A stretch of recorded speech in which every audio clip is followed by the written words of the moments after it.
Iran's banking crisis, a nation on the brink of financial collapse. The Iranian financial system is experiencing an unprecedented crisis that many observers believe could signal the beginning of the end for the current regime. What started as economic protests has evolved into a full-blown banking panic, with citizens desperately trying to withdraw their savings, while the government implements increasingly desperate measures to maintain control.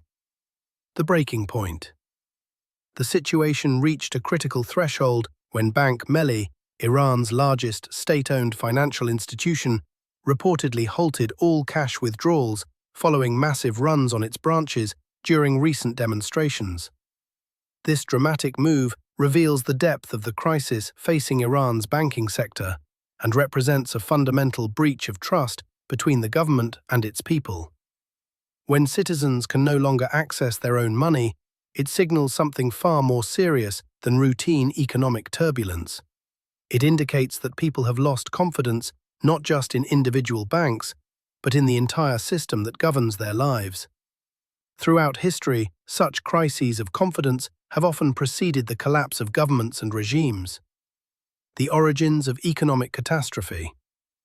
To understand how Iran arrived at this dangerous juncture, we need to examine the economic conditions that sparked the initial protests. These demonstrations did not begin as political movements demanding regime change. Instead, they erupted from the desperate circumstances of ordinary Iranians struggling to afford basic necessities.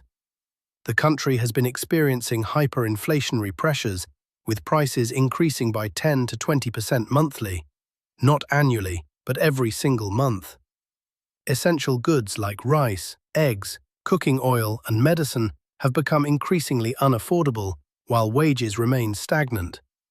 Families are watching their purchasing power evaporate in real time, unable to plan for even the near future. The currency devaluation strategy.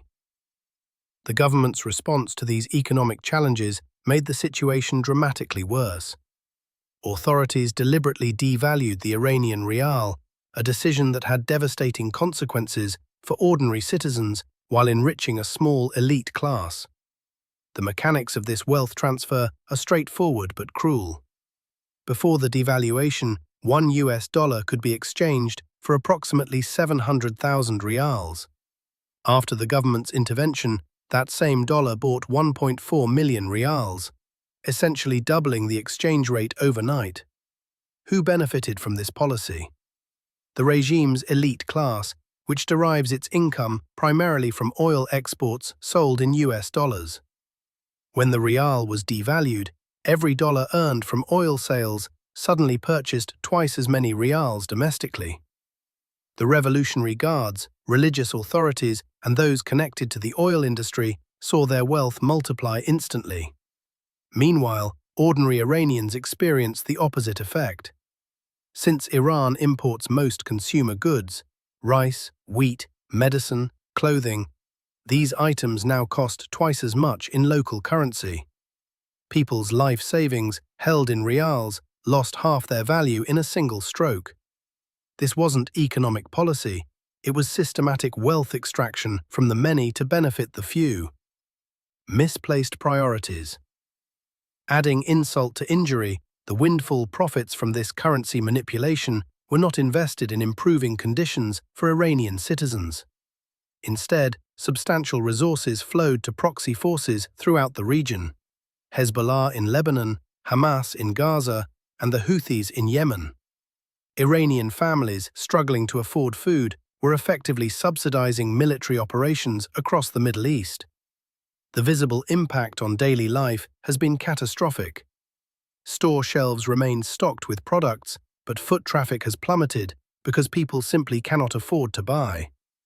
A liter of cooking oil that previously cost 790,000 rials now sells for 1.85 million. The government has openly acknowledged that prices for many goods will increase by 50 to 100%.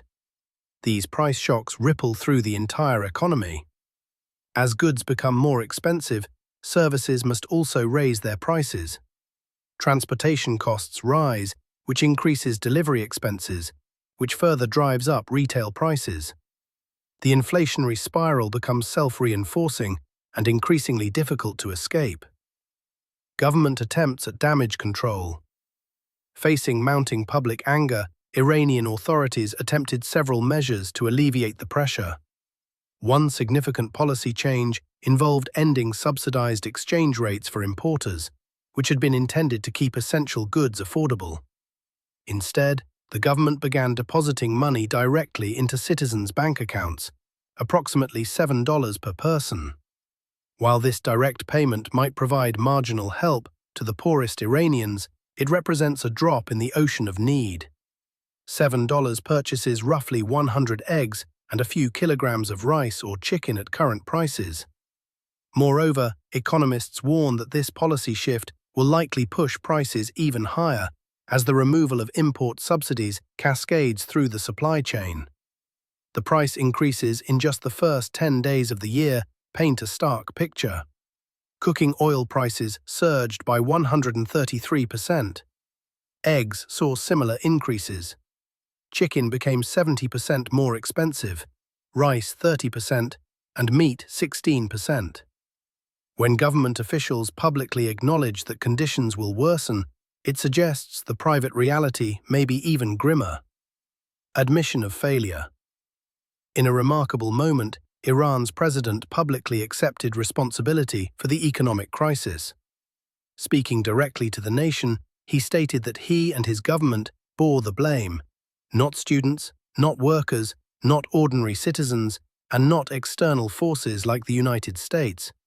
He pledged to correct their performance and manage resources more effectively. This admission revealed the regime's awareness of the growing crisis.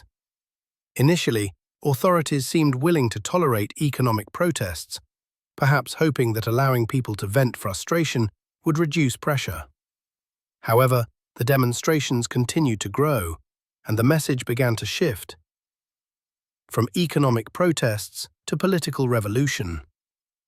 As the crowd swelled, protesters increasingly directed their anger not just at economic policies, but at the regime itself.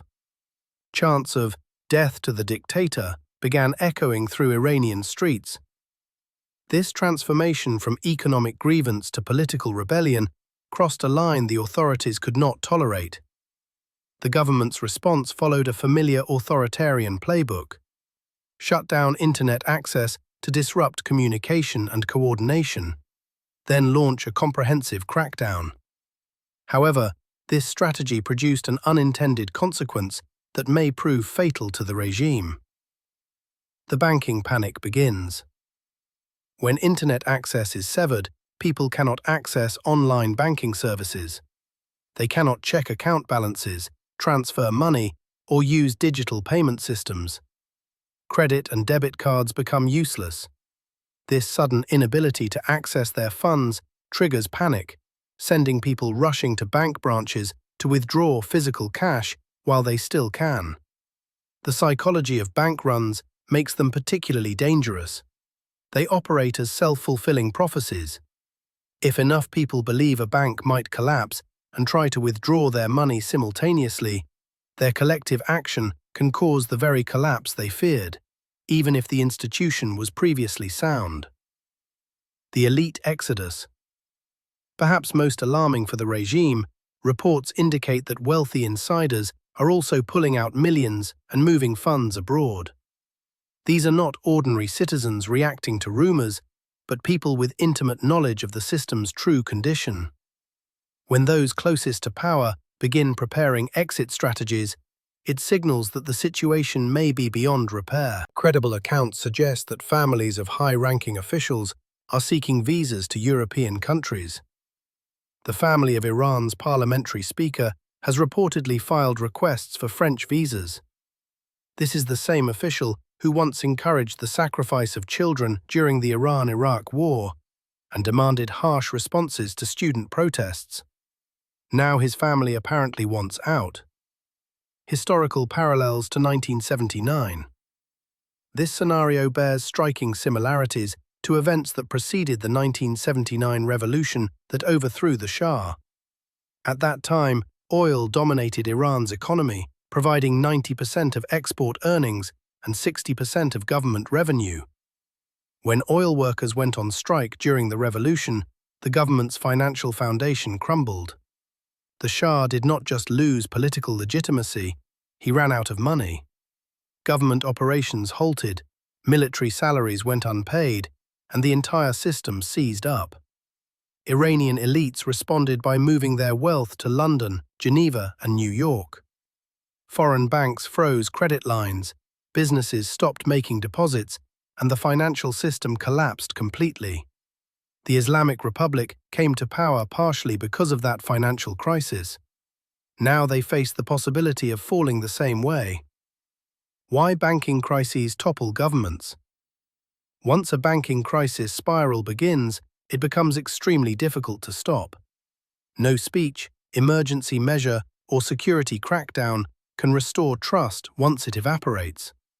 When the financial system freezes, everything freezes.